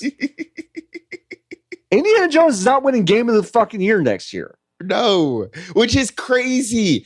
Which is not to be insane, but like, if you're Jeff Keighley, right? The thing that he did was he got Harrison to come out, and then Harrison he looked at the words that he was supposed to say on the teleprompter, and he said, "I'm not going to say them. I'm good. I'm not going to say them." He looked down the barrel of a camera. Hammered. He was really. He was. I don't mean to be insensitive. He was either drunk, high, severely sundowning, or just really angry. And I think it's a combination of all. Yes. Yeah, I think it's kind of all of them. I think he had a joint backstage. I think he had a couple of drinks before. I think he is old as fuck. Yes. And he was old and has been in a handful of plane crashes. Yep. And also he saw the words and he was like, "Get me the fuck out of here." He's like, the biggest acting experience of my life is acting like I know who these two jackoffs are next to me for 5 minutes. The best thing I don't know what it did say on the teleprompter, but Harrison Ford must have been asked to say something nice about what's the man's name? Troy Baker. And he was like, I think this guy did great. Yeah. And then he said, if I had known he would be good at this, I would have done it myself. And then he looked down the barrel of the camera and saw some words that he didn't want to say, and he told him to keep rolling it. That's what happened. And I was just like, oh, man. Here's the thing also, and I got in trouble for saying this last night, but Todd is part of the Lollipop Guild. He is one of the smallest people I've ever seen in my life. And you know what? And I get away with saying he's in the Lollipop Guild because he and I are both in the Lollipop Guild. You're both in the Lollipop Guild. I see him at the Wednesday meetings. And I was like, oh, he wasn't there last time because he was getting ready for the Game Awards. This man is staggeringly, distractingly small. It's okay because who am I to talk? I saw him yesterday. But he looks shorter every year. Yeah. And I was wearing heels yesterday, but he was shorter every year, that man. Yeah. Mm-hmm. I agree with you.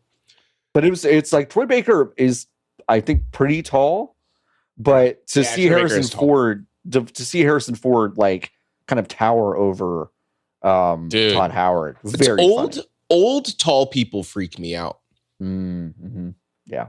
You know who I also met yesterday? Not to star fuck. Name drop. Let's do it. But I don't. Name dropping John implies that I remembered the man's name. But you'll know who he is. The guy that voices Barrett. Oh, But see, so you don't know either. So we're both clean. You know what's weird is that like I don't know the name of anybody in the voice cast of Barrett, Final Fantasy VII. Listen, I had a really long conversation. John Eric Bentley. Yes. Yeah. This dude, fucking legend. I love that guy. I was in the green room and he was getting hair and makeup and we just started talking and I was like, you seem important. And I had no idea. Like it was a Jenny Nicholson situation for me where I had spent a long amount of time with the person before I was like, who is this? But Niki, crucially, I want to say this. The Jenny Nicholson thing is funny because in this scenario, if you'd gone up to John Eric Bentley and he had a gun sewn to his arm and he took you around a destroyed city all day, it would have taken you 6 hours to be like, who is this guy? Because that's what Jenny Nicholson to Disneyland and being like, wow, a lot of people seem to really resonate with this girl around here. It's like John Eric Bentley's like, he's like with a machine gun strapped to his arm, like, oh, doing the voice and everything. And you'd be like, wow, who are you? And who might you be? Yeah. Anyway. But yeah, I had no freak idea who this guy was. We had a lovely conversation and he was like, wow, they're working you hard. And I was like explaining to, as I was like live tweeting and live posting during the pre-show and like uploading photos and stuff, I was like walking him through the thing. And he was like, wow, this is great. And then after he left, he went downstairs. I was like, do you know who that is? To Tiff, who is on the fandom team. And she was like, I have no idea. So then I walked downstairs and I was like, Jan, the very tall, very attractive black guy with the big, good hands. Who's that? And then he goes, that's Barrett from Final Fantasy VII. And I go, oh. But I also had a long conversation with, not a long conversation. I had a conversation with, again, don't remember her name, Aerith's voice actress. Oh, yeah. Who was up for best performance. Was she not on... She was on the couch, right? Okay, yes. yeah. It's Brianna. She was on the couch, yes. And then I was like, I don't know who that is. Yeah, I was like, I don't know who you are. Why you're here? Yeah. And someone was like, that's Aerith, and I was like, oh, Aerith from the video game. Hey, does the Senua team have dirt on Jeff? It is so like. Listen, I'm really. Well, one, Harrison Ford did not say her name right at all, which is very funny. I think he said Melinda Jurgens, which I think almost everyone missed because we were still recovering from Harrison basically being like trying to note out of the situation. But he definitely said Melinda Jurgens, and I think you pronounce her name Melina Jurgens, I believe. Yes. She did win best performance, and I'm not going to say that she didn't deserve it on her performance alone. But what I will say is that the fact that she did a 30-month press tour for a game that turned out to be pretty bad, yeah, she probably deserved it for that more than anything else. Of just like continuing to go around. I'm with you in the sense of like, why did Jeff? They got 2 yesterday. Like Miyazaki and Kojima, I get the star fucking that goes along with yes. I'm like, yeah, those are 2 guys that are like, yeah, like sure. I don't really get it. I don't get it. I don't really get this one. I was shocked. Like actually shocked. That was the one that shocked me. Like I would have been if here's how fucked up I was about it. If Black Myth Wukong won Game of the Year, that would have been less shocking to me than Senua Girl winning Best Performance. Okay.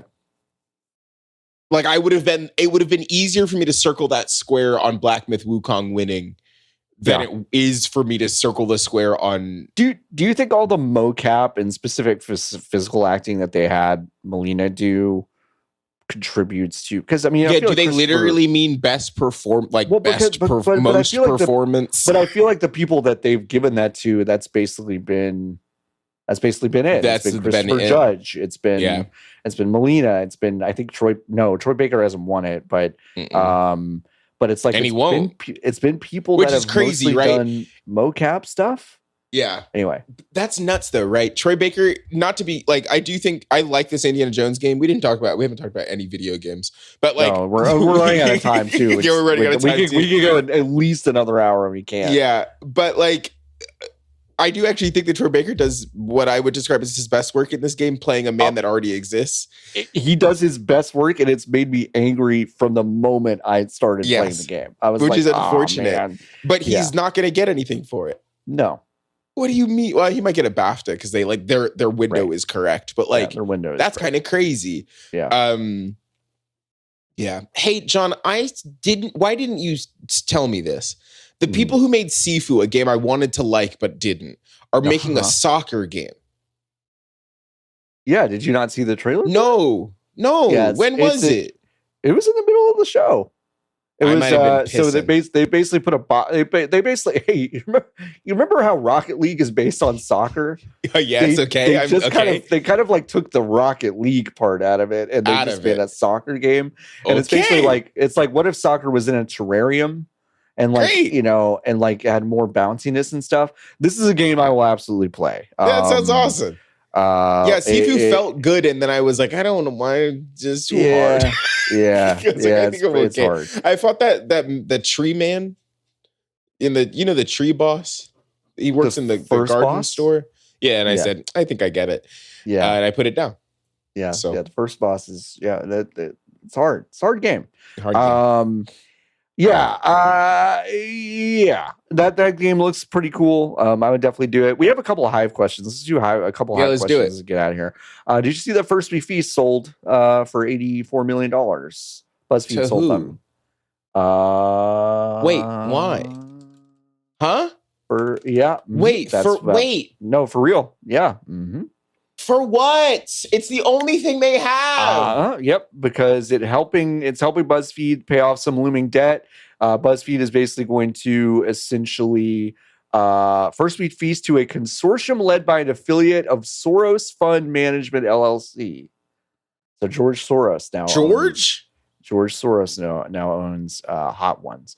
Wild, huh? There's a question. No, wait. BuzzFeed is paying off some debt, and also they're very publicly shifting to a more kind of AI bullshit model. I mean, that's what they've said for a long time. But that's not going to make any money. It's not going to make any money. And also, Niki, like, to me, it's like, let's say Sean Evans and First We Feast and Hot Ones. Let's say they were not making money hand over fist, which they are. They are making a lot of money. But that's the thing is that they are. The thing is that they're now, folks, you cannot buy what they have, which is cultural cachet in a way that like you just don't you cannot blink it into existence. They have worked and lucked into a situation where they are now a mandatory press stop for massive things. They got Disney to do 2D animation again. Yes. It is cultural cachet you cannot buy. So the fact that you would sell it is bonkers to me. This would be like working at like a food magazine and having like an unbelievably relatable but star power filled cast of chefs and on-camera presenters kind of all at the same time with a bunch of different interpretations and ways to approach food. And you also have like a print magazine at the same time. And it's kind of like an expansion of a digital brand. It would be like having that and throwing it away over nothing. That's kind of what this is. Yeah. Interesting. It's very strange. Anyway, the question was leveled to us. Would either of us go on Hot Ones? Honestly, I think I would. Oh, here's why.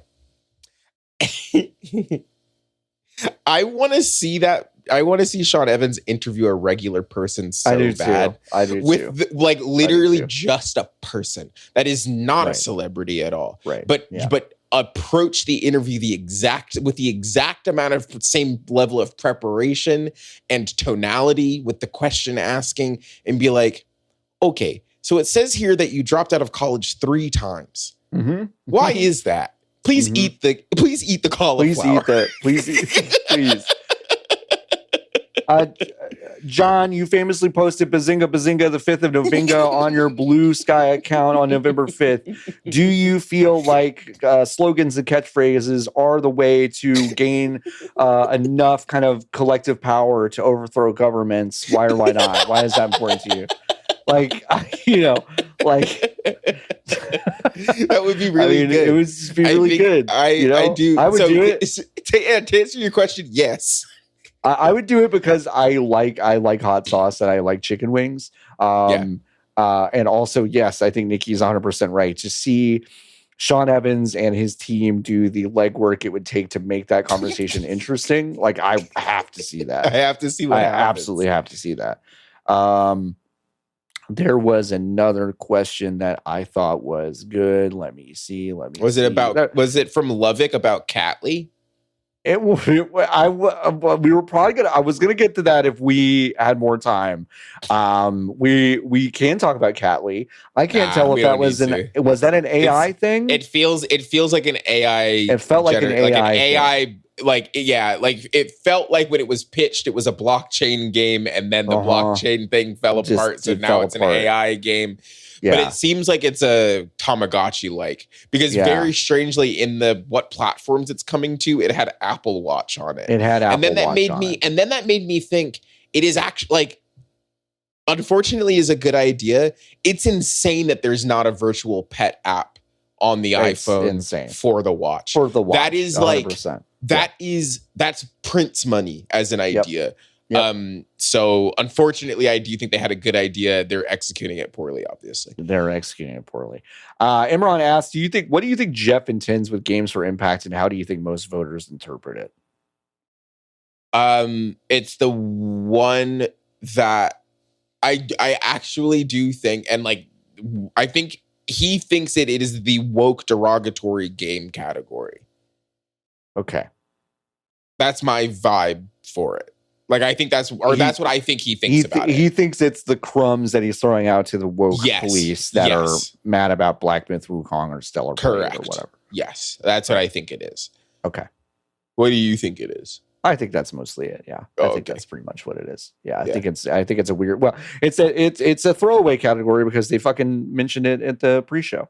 Yeah. So he didn't give a shit about it. And then I think the way that voters interpret it is, which one of these do I like the most? Because then 100%. the question then for the voters is, which of these quote unquote causes, which is not how the games, better, exactly that which weird. Is, and I think from a humanity perspective, it is playing Oppression Olympics is fun, but when you're voting on it, that makes it weird and hard, right? Yeah. So then you just have to pick the one that you like the most. Next time you vote in that category, just literally think of it as all right, which is better? This charity that builds houses, or a mental health advocacy, or it's cancer research. It's which one's best? Well, that's going on your OkCupid profile. Just remember that, whichever one you think is all right. Destructonaut has one more question. With the Steam Deck, growing rumors of Valve working on a new Steam machine, and Sony and Microsoft both putting games on Steam, do you think it's possible they Trojan horse their way into first or second place in the new generation? A possible future where Steam possible future where it's just them and Nintendo making dedicated hardware, and Sony and Microsoft become mostly third-party developers. I have kind of a two-part answer to that question, but what do you think, Nikki? I still don't think this is crazy, because the act of using both of these boxes is kind of a nightmare. The Xbox and the PlayStation. Linux is never going to be over, gang. Linux is never getting over. You are not going to be able to sustain. People do not want a computer under their TV. They simply do not. They don't. And the interface is just not Like it's not there. It's and not there. They'll put these Steam machines out, right? And they'll run in big picture mode or whatever the equivalent of the Steam Deck thing, and they'll be fine, right? They are going to not then do the things that you want it to do, because the next question is, you put a Steam machine under my TV. Does that mean they're putting Netflix on Steam? Right. Does that mean they're putting Hulu on Steam? Is Disney Plus coming to Steam? I'm actually kind of shocked that hasn't happened yet. And I think that's probably... And you need to do that. Yeah, you have to. Because the alternative is you open it in the Linux browser. Right. Yeah. And at that point it's over. On my Steam Deck, one night when I was visiting family, I had my Steam Deck and went to sleep early and was like, I really don't fucking riff-raff around and do a bunch of bullshit. And I was like, okay, like don't have the TV on and all that stuff. So I was like, all right, well, I don't want to play anything, but I want to watch. There's so many caveats to this. It doesn't matter. I had wired headphones. Okay. So before you ask, why didn't you just do this on your phone? That's why. I had wired headphones. My Bluetooth headphones were out of juice. Okay. No, for sure. Absolutely. So I was like, I plugged in a headphone jack to my Steam Deck, and I was like, I'm going to go to the normal desktop mode of this and go to YouTube. Folks, that process is so busted. It's miserable. I decided to just turn off my machine and try to go to sleep like a little asshole. And I was like, no more YouTube for me. Fine. Yeah. And no. So if they just put it in the fucking interface, I could have just done it through Steam. And that would have been great. And here's the thing. I don't think Valve is actually interested in that. And I could be wrong. I don't know. Yeah. But because when people put a box, they put one box under their TV. There is not a normal people are not putting multiple things underneath their television. No. The TV runs shit, and then they have the box that does other stuff. That does other stuff. That's it. They're not trying to put another box underneath there. Yeah. So no. I don't think it's gonna. I think they will be a strong fourth place. Okay. But I think they will be behind the big three. And I want to be very clear about this, because this is my answer. Folks, they are already number one. In almost every category you can talk about, they are number one. They own, like, the PC games market absolutely dwarfs the console market. Yes. Like, there's just a ton of information out there for you to go check that out. But it's like, PC gaming is huge. You are asking specifically about hardware, and because they are so clearly ahead of everyone in terms of like controlling market share, I don't think they feel really any pressure to basically make dedicated hardware in order to eat into this stuff. That's my personal feeling. I still get the sense that this is like a fun diversion for them that has ended up yielding tremendous results for them. But what it has also done is kickstarted a bunch of other production of machines that do something, which is what they were trying. Yeah, which is what they were trying to do when they did Steam machines the first time. Yes. They were trying to do, we'll make one, everybody else is going to make the rest, and we can kind of just sit back and revel in the fact that now more people are buying games on Steam. Yeah. And they actually did it this time. And they actually did it. Yeah. I think probably the move, right, is whenever this refreshed Steam Deck comes out, is that they will just put the same hardware that's in the next one in a box with no screen, right? Like that has to be what it is, and it's going to be a little cheaper, or maybe the same price, or something like in the same window ballpark. And I think that's it. Like, I don't think they're going to go crazy with it, and I don't think that AMD is then going to be like, because they already make the chips for the PlayStation and the Xbox, so they're not then going to be like, okay, well now we're going to undercut ourselves. No, no, they're not going to do that. Like, Steam's going to put. They're going to put this guts of the next Steam Deck inside of a box. They'll sell it at Target. Yep. And then it will just be another thing that you can buy at Target, the same way you can buy a Roger Ally and the Lenovo the next thing. Playground. Yeah, or the next Playground. Next Playground, of course. Dude, next Playground and the next Steam, the sequel to the Steam Deck are going to cost about the same amount of money. Isn't that crazy? Yeah, pretty wild. Pretty wild. All right, Nikki and I actually have to leave and go record a different episode of a different podcast. We're going to go record an episode of If You're Driving, Close Your Eyes. This has been a fun one, a long one. We did not even talk about half the things I wanted to talk about. Yeah, so no, we'll do another next one. week. We'll do another one. And I think we'll do Goaty stuff next week. Something like that sounds good. We got to turn in our list on the 18th. So I'm also free. So if you want to do a bonus, bono, okay, we may do a bono and available for that next week. Cool, let's do that. What? Hey, LB Hunters and Merritt K and Shade's game Fledgling Manor came out on Steam this week, and you can go buy it. I was about to say for free. It's not free. It's not for free, but it's 15% off. Hey. You know who it was free for? Me and John. Me and John. Yeah. It was free for me. Except for when I gave them money for it. I did buy the game. You did that? Yeah, I did. I bought the game. Huh. Maybe I'll just Venmo Merritt. I think I might just Venmo Merritt. I don't think I want to go really in. Funny. You don't want to give game 30%. I'm like, here, do you want $15 or whatever? Here you go. Go see a Star Wars. That's really funny. I actually do think you should do that. I should do that. I might do that. But yeah, the game is out. It's great. I really had a good time with it. Please, if you somehow have not heard about it or played it already or heard anybody talk about it, it's a vampire reality show. Sexy, funny, goofy, spooky a little bit. Great characters, great art.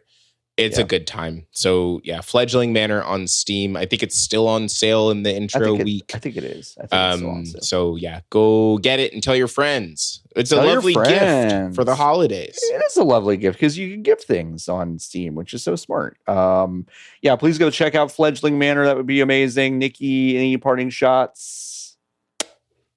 No, I don't want to touch another fucking video game for 6 years. Yeah, I'm pretty much with you, except for Path of Exile 2, which I'm going to play until my eyes bleed. Dude, I don't understand that one, but I have been playing Caves of Cud. Yeah, Caves of Cud. Every time I say it differently. I think that game is good.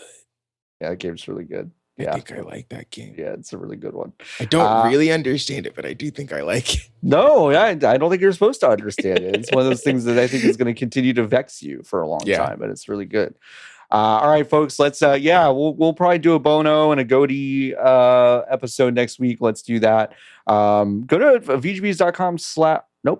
VGBs.com/join. I got that right.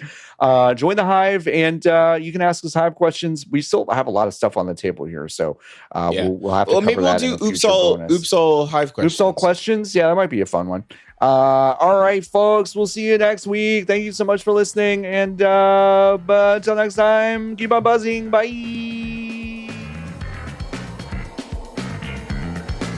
I'm not gonna do it. Should I do the outro? Let's do the outro. Yeah, why not? Fine. Why not? Oh, you pressed that button and then all the stuff came back on my screen.